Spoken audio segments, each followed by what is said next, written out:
Hello, good evening to all. My name is Sukanya and I welcome you all on my channel.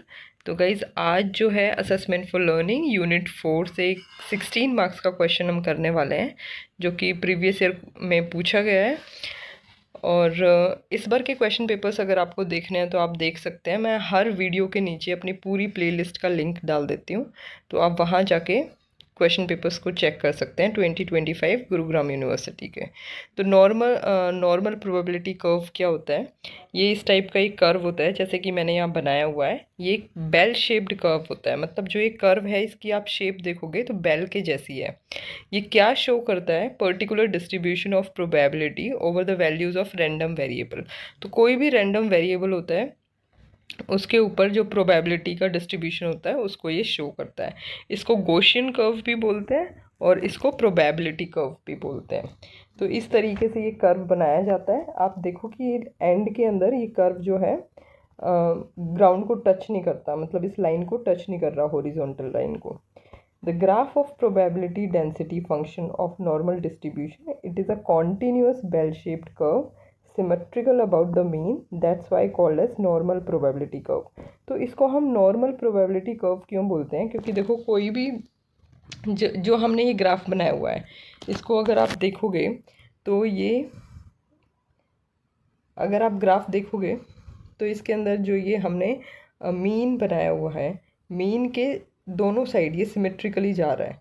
ठीक है, ऐसा नहीं है कि एक साइड पे इसकी शेप अलग है और दूसरी साइड पे अलग है।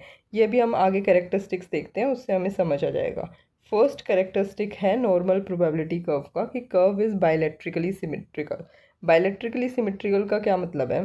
कि ये दोनों साइड देखो, बीच वाली लाइन से, जो सबसे बड़ी लाइन है उससे आप दोनों साइड देखोगे कि दोनों साइड इसका शेप, स्लोप और इसका साइज़ बिल्कुल सेम है। तो बायलैट्रिकली सिमेट्रिकल मतलब दोनों साइड्स पे ये बिल्कुल आइडेंटिकल कर्व है। Second point is curve is asymptomatic. Asymptomatic का क्या मतलब होता है? कि ये देखो, जो कर्व है ना, दिख ऐसा रहा है कि ये ग्राउंड को, मतलब हॉरिजॉन्टल लाइन को टच करेगा, बट इन रियलिटी के अंदर ये टच कभी भी नहीं करता। तो इसको बोलते हैं एसिम्प्टोमेटिक।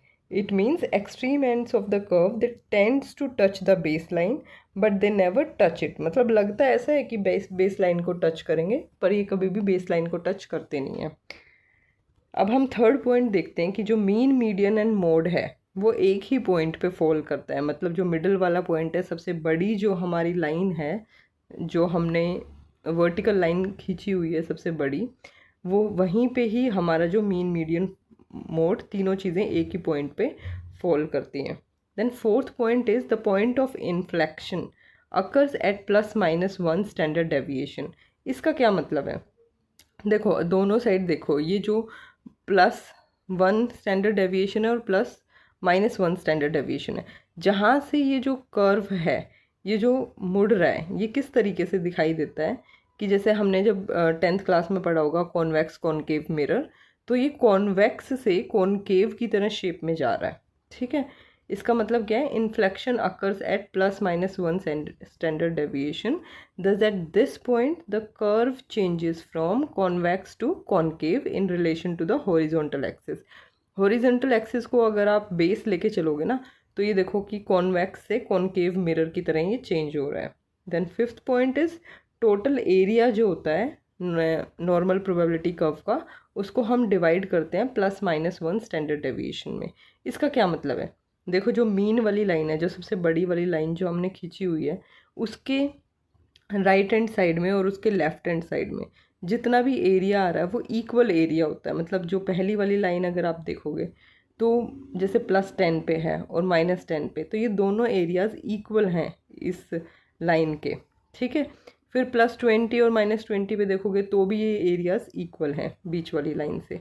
तो कहना ये चाह रहा है कि जो ये बीच वाली जो लाइन है, जिसको हम मीन, मीडियन, मोड सब कुछ बोलते हैं, यहाँ पे, और ये जो स्टैंडर्ड डेविएशन होता है, ये इस एरिया को डिवाइड करता है। Then sixth point is Y ordinate represents the height of NPC. एक तो ये हॉरिजॉन्टल लाइन है और एक ये वर्टिकल लाइन जो सीधी हमने खींची हुई है। तो जो वर्टिकल लाइन है ये हाइट को रिप्रेजेंट करती है। ठीक है, और इसका ये हमने फॉर्मूला दिया हुआ है y=n। ये फॉर्मूला बस आपको रटना ही है, बस लिख देना पेपर में। y=n divided by standard deviation √2 pi e minus x square to standard deviation का स्क्वायर। तो ये हमारा फॉर्मूला है। फिर उसके बाद 7th पॉइंट क्या है कि जो हमारा एक कर्व है नॉर्मल प्रोबेबिलिटी कर्व, ये एक यूनी मॉडल है। यूनी मॉडल का क्या मतलब है कि सिर्फ इसके पास एक ही पीक पॉइंट है, मतलब जो हमने बीच वाली सबसे बड़ी लाइन खींची है तो वो जो पॉइंट है ना हाईएस्ट पॉइंट, बस वो एक ही पीक पॉइंट है, फिर दोनों साइड पे जो कर्व है वो डिक्लाइन करने लग जाता है। 8th पॉइंट ये है कि जो हाइट ऑफ कर्व है सिमेट्रिकली डिक्लाइन करती है। मतलब क्या है, प्लस माइनस स्टैंडर्ड डेविएशन अगर इक्वल होते हैं तो डिस्टेंस दोनों मीन से, मीन मतलब वो बीच वाली लाइन से, आप जब देखोगे, देखो इस साइड देखो, ये जो है कर्व जो है इक्वली डिक्लाइन कर रहा है। ऐसा नहीं लगता कि एक साइड से ज़्यादा डिक्लाइन कर रहा है एक साइड से कम, बिल्कुल इक्वली एक तरीके से डिक्लाइन करता हुआ हमें नज़र आता है। Then 9th point is normal probability curve के अंदर मीन को रिप्रेजेंट इस सिंबल से किया जाता है और स्टैंडर्ड डेविएशन को इस सिंबल से। तो ये हमने सिंबल्स बता दिए। Then 10th point is in normal probability curve standard deviation is 50% larger than Q. ठीक है, फिर उसके बाद हमने क्या लिखा है कि इन normal probability curve if the standard deviation increase होती है देन वाई ऑर्डिनेट डिक्रीज हो जाता है और वाइस वर्सा, मतलब ये दोनों इन्वर्सली प्रोपोर्शनल है। फिर हमने इसको कंक्लूड कर दिया कि नॉर्मल प्रोबेबिलिटी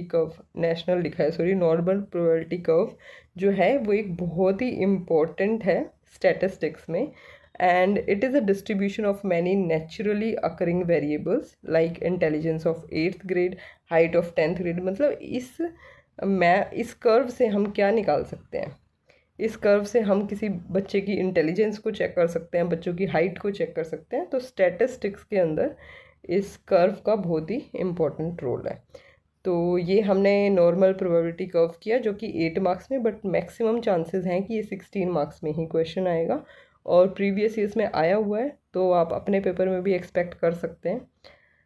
तो आज की वीडियो में इतना ही था। अगर आपको वीडियो अच्छा लगा है और अगर आप रेगुलरली वीडियोस को देख रहे हैं तो इट्स अ रिक्वेस्ट कि आप लाइक शेयर के साथ साथ प्लीज़ चैनल को सब्सक्राइब कर लें। Thank you very much. अब मिलते हैं नेक्स्ट वीडियो में।